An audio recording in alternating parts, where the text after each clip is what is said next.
I'm reflecting on Chapter 7, Keep Calm and Carry On, written by Cyan Williams, a UK-based restorative justice trainer, who describes her work at an elite youth arts program where she instituted restorative practices over a 2-year period and uses affect script psychology to explain the theory behind the work that she did.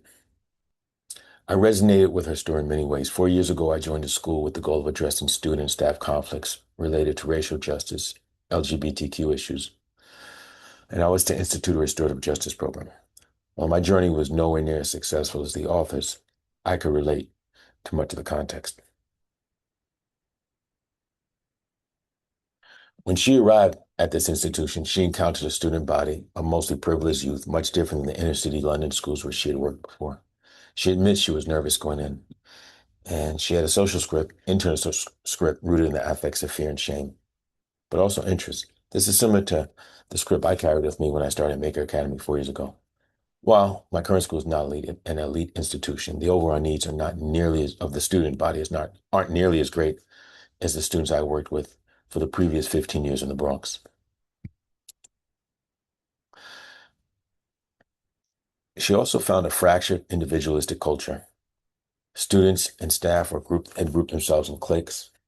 There was a lot of competition.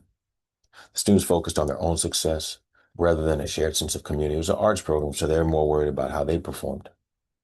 Much of the staff were also operating a get through the day mentality and relied on a small circle of colleagues for support.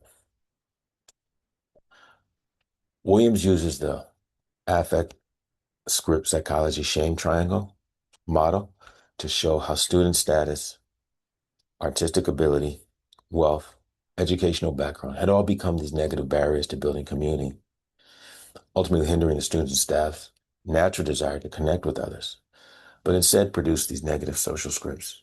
The triangle did a great job of showing how the shame of the competition or could lead to the jealousy, and it's just a triangle going back and forth with the students.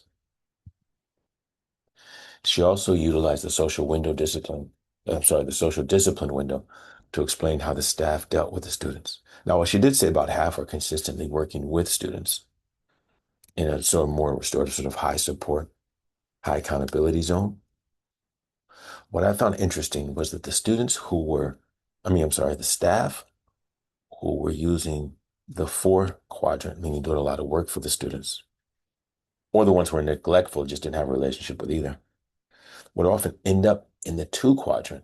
So when things didn't work out, when they were neglectful or when they're overly permissive, they then quickly wanted punitive responses and ended up in the 2 quadrant.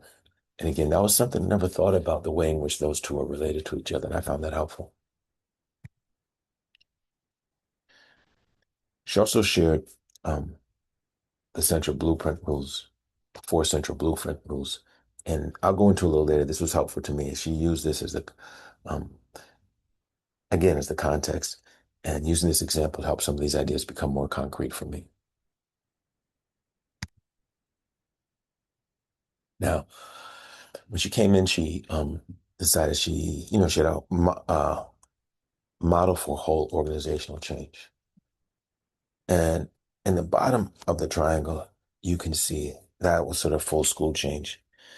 And right there, she focused on reaffirming the relationships that existed. But she said she wanted to do whole school change, so she first started with a small team of people who were committed to restorative practices. They modeled restorative relationships, used restorative language, demonstrated the with stance rather than just doing things for students. And she built systems that shifted more responsibility onto the students themselves, offering them opportunities for connectedness, voice, and agency, echoing John Bill's theory of human dignity that we had read earlier in the year. And when these students talked about how disconnected they were, they came up with a buddy system that worked for new students. So going back, you can see the bottom of the triangle is the first part.